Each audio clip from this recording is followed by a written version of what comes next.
Alright, so to paint these guys up, you're going to need, obviously, your Scarecrow Skull, a spray bottle with water in it, various paint brushes. I got these from the dollar store, a stir stick, some acrylic paint, and water. And mine is already pre-mixed. I don't have a ratio. I just dumped a little bit of black acrylic paint into this jar and then filled it up with some water and just stirred it up. Okay, so the reason I use really thin down paints is because as they dry, they fade. So you can create like a more of a shading effect rather than just a straight black, which will look much better for these. Anyways, I start with the eyes and the nose. And it's really just dip your brush into the paint and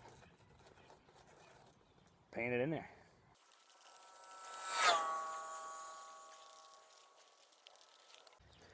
Now, if you're looking at this at first and you're thinking that's too strong, what you can do is take your spray bottle and just spritz it lightly, and that'll water the paint down a little bit more and thin it out. You can also use a bigger paintbrush. This is just one that came in a set. I think it was like a set of 12 for 99 cents or something like that. So it's a really cheap brush, small brush. You can use foam brushes. You can use pretty much whatever for these.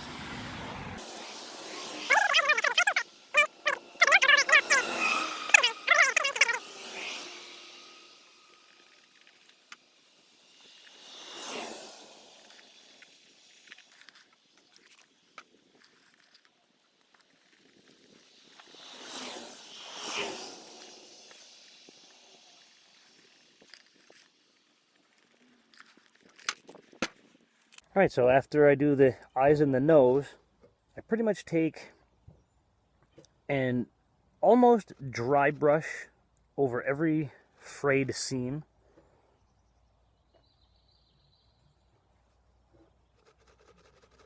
And what that does is it creates a subtle black line. When it's all dry, you'll see the subtlety. You can put it on full strength like this if you want. For the mouth, I sometimes do put it on a little thicker than the rest of the seams because I want the mouth to kind of stand out.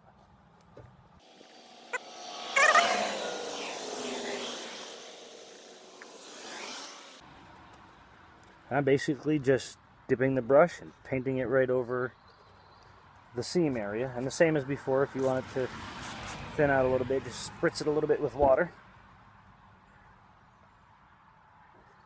And that's the basis for the whole painting technique right there.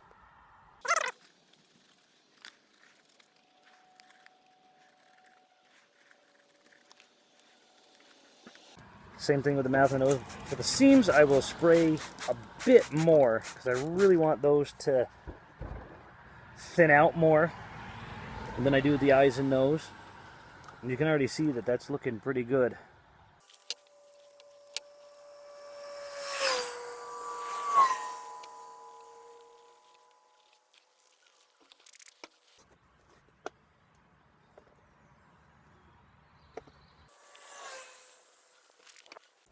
And you can see already how the paint has already started to fade a little bit. For the eyes and the nose and the mouth, I will definitely go back over it several times, probably 4 or 5 times, to get those nice and dark so those features stand out. Really quick right now though, I want to show you how I would shade, like underneath the cheekbone here in the temple area. It's basically just the same thing. You just put your paint in there.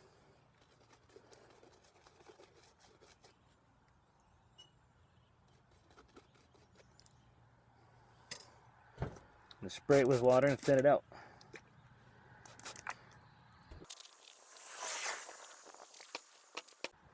You want the paint a lot thinner when you're shading, because you basically, with shading, you just want it to be subtle. It'll be noticeable, but not really noticeable, if that makes any sense. Pretty much if you didn't darken these areas, they'd be noticeable. But you want to darken them enough where it's not, like, you don't want this jet black.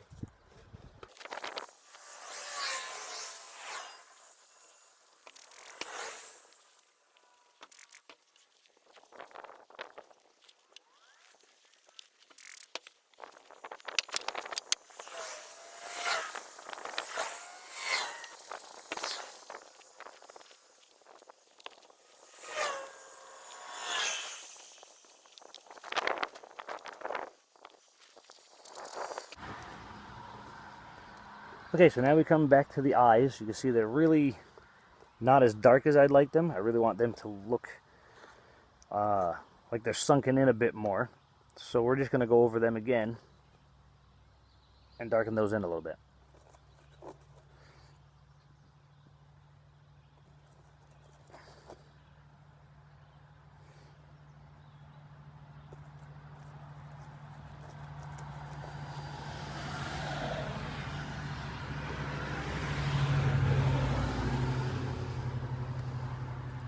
I should also point out that I usually start in the center of the eye socket in the nose because that's the deepest. And as I come out, I want to try to lighten that a little bit. I want to try to create a little bit of a transition. Basically, all you're doing is you're putting thicker paint in the center and then gradually thinning it out as you go. So you start in the center, you go out to the edges.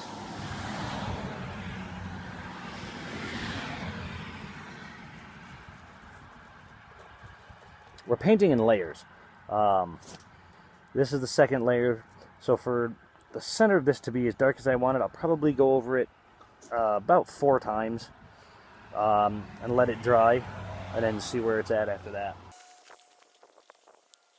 So for this second layer on the eyes and nose, I'm not going to hit it with the water because I want it to be darker. Now we're going to do some more shading on this side.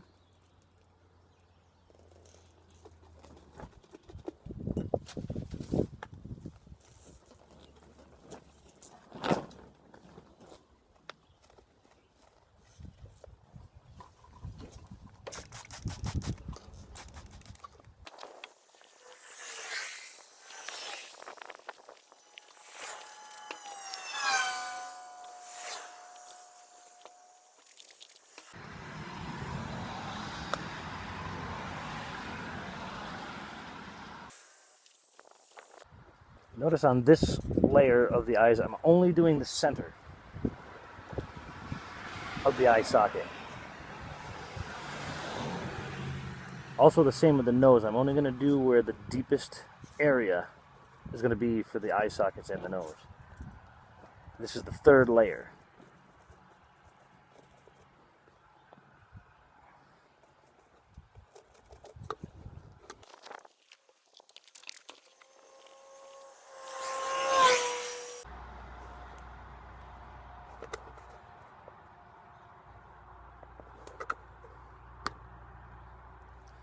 And he's pretty much done. I only did 3 layers on the eyes instead of 4. I got to go over some more seams here because they're not dark enough. The mouth I need to redo. Do that really quick.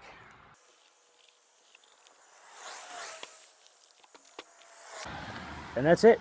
He's pretty much painted. I will show you a final product picture when this is dry.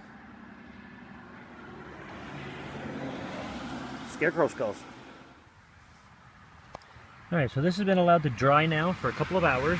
You can see how faded the paint is. I mean, the nose and the eyes, I did 3 layers, and you saw how dark it was in the last segment. And you really can't see much of the black on the seams right now. So I may have to go over them and do them again. But this is what I wanted to show you, how subtle the watered down paint technique is. If you find that it's too subtle for you, just mix the paint a little thicker. Again, I don't have a ratio for that. Just mix it until you like the results. So there it is, all dry. You see after the second layer, it's still kind of transparent, the black in the eyes, but I'm not going to go any further than that. I think that's perfectly fine. You can see there's very subtle shadows underneath the cheekbone here, and some right there by the temple area. And yeah, that's it. I just wanted to do a really quick comparison between a painted one and an unpainted one, and you can see the huge difference just a little bit of paint made.